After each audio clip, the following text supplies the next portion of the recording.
Have you ever come home after hanging out with friends and instead of feeling happy, you feel completely drained?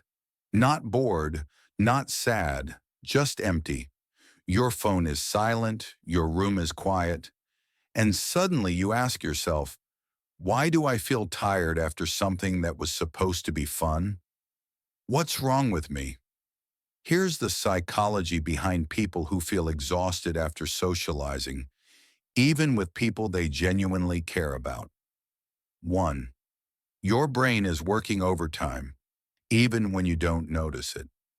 Some people don't just talk during conversations. They observe, they analyze, they read micro expressions, they notice pauses, tone shifts, and body language. Psychology links this to high social awareness and emotional intelligence. Your brain is constantly scanning the environment for meaning. Think about this. You're sitting with friends. Everyone is laughing, but your mind is quietly tracking who's engaged, who looks bored, who hasn't spoken in a while. You're present, but mentally multitasking. That invisible mental effort adds up, and mental effort equals mental fatigue.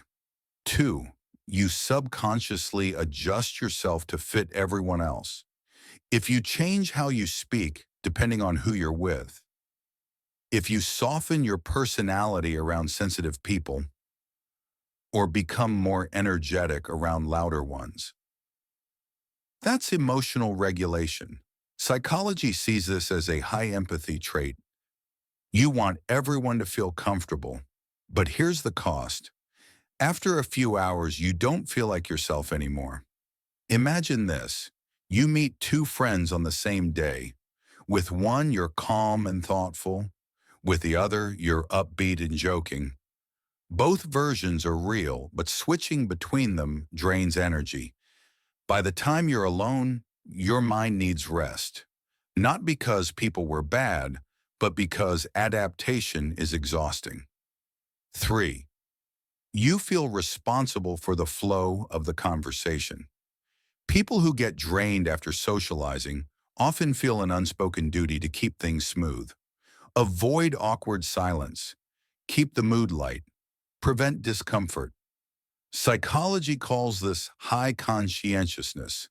Your brain treats social interaction like a task to manage, not a moment to simply experience. You might notice this when conversations slow down. Instead of relaxing, your mind rushes in. Say something, ask a question. Don't let it get awkward. Even if no one asked you to do this, your mind took the responsibility anyway. 4. Your nervous system recharges in solitude. This isn't shyness, and it's not social anxiety. Introversion in psychology is about energy, not fear. Social interaction stimulates your nervous system. Too much stimulation leads to overload. Think of it like this: a loud room, multiple voices, background noise, constant interaction. Even if you enjoy it, your brain is processing a lot. Solitude lowers stimulation. Silence resets your nervous system. That's why being alone feels peaceful, not lonely. 5.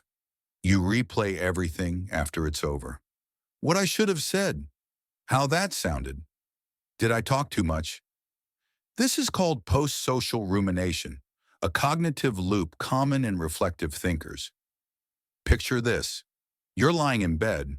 The day is over, but your mind reopens conversations like unfinished tabs. Nothing went wrong, yet your brain keeps reviewing. That mental replay steals energy long after the social event ends. Here's the part most people never hear. Feeling drained after socializing doesn't mean you're antisocial.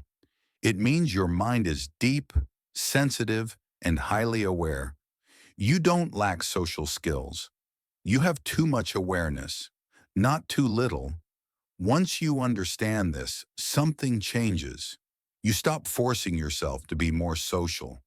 You stop judging your need for space, and you start respecting how your brain actually works. Because rest isn't avoidance. It's recovery. If this felt uncomfortably accurate, that's not a coincidence. And if you want more psychology that explains the things you've always felt but never had words for, stay curious.